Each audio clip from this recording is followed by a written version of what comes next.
These dogs are really beginning to annoy me. So for the first thing, to make the panels smooth,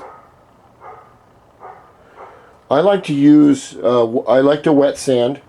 I don't recommend wet sanding on a car where you have multiple fenders and things like that, where water can get in between them and you can't get it out. My goal is to get the bike down to about 400 wet, 400 grit sandpaper. See, these fucking dogs are driving me absolutely crazy. It's like, why have the goddamn things, sorry God, if you can't have them shut up? Should be a law against that crap. You know, I don't mind dogs barking, but not for 24 hours at a damn time. Well, anyway, what I'm going to use is a series of sandpaper all the way from, I'll start with, I could go wet sanded, I could probably go 220, no more than 220 as far as grit. What you don't want to do is this. You can go with a grit all the way down to 36 grit or 20 grit, you know, which has got rocks and the sanding pads. But it's harder than hell to get the scratches out. So you want to go with probably 400 or 220 wet to take off your clear right here, just to where you get your emblems off. I'll start going over the emblems with 220, and I'll use a rubber sanding block. This is made by NAFA. It's called a soft block, and what it has is, it's kind of harder in the black and a little bit softer in the gray, and it conforms right here to what you're doing. And you can use all kinds of different blocks. What I have, since I like to sand, I do have the best sanding blocks in the world, which probably won't work with this as well. But over here in my kit, I have what's called the DuraBlocks, and this is my home set. And you have this block is really good, and it's got a it's a hard block, but you can grab onto it right here when you're doing your you know, your work. And it's a lot better than using your hands, because when you use your hands or your fingertips, when you're rubbing, all you're basically doing is rubbing pressure spots on your fingers, but you're not using the full, like 15 square inches, I don't know how many millimeters, don't get me started, of the block on the different parts. This is probably too hard a block to use on a rounded surface. That's why I like to use this.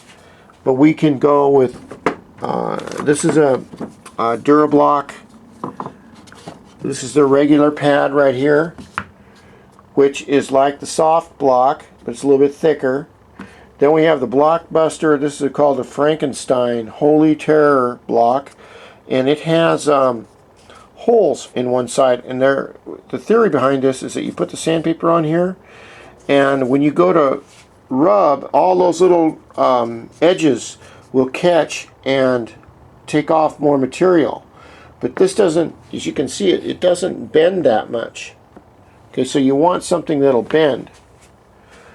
Then we have here's a round one for round areas, and you can, this is your mega panel block DuraBlock. It's a perfect blocking tool. But what blocking means is that we're trying to take a imperfect flat panel and smooth it out a little bit here, a little bit there, and make the whole panel blend. Okay, and that's what this is for. If you had a little tiny block, you really couldn't blend it. But this is mainly used for door panels and big flat door panels, and that I don't really have. And of course we have a smaller DuraBlock, but see, that still won't work. But they do have a great handle on them, and they work really excellent. A whole set of these DuraBlocks, oh, it's about $80 or $90, but it even comes with DuraScrub DuraBlock soap. Now, there's nothing fancy about this soap. It's not made for this stuff at all. They just give you soap with it, so I guess that's kind of cool. Now, the last thing that I'm going to use that I can't show you right now because I don't have it with me is a little block like this, but it's made out of kind of black foam, and it's really it conforms to your hand. It's really good for doing your finish work when you want to get everything as smooth as possible in areas like right here and here.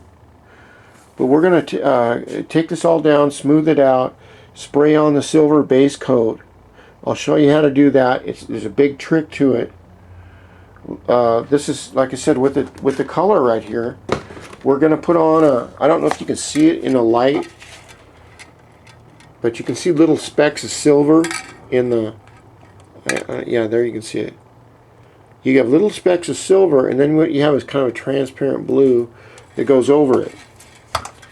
And there's a whole trick to putting on the silver before you put on the top color. And this comes in red, yellow, orange, red.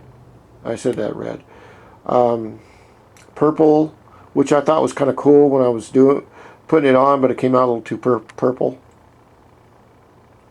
So this should be a real fun adventure. Of course, it's at night now, and I've been working 10-hour days, so I'm going to try and do this as soon as I can.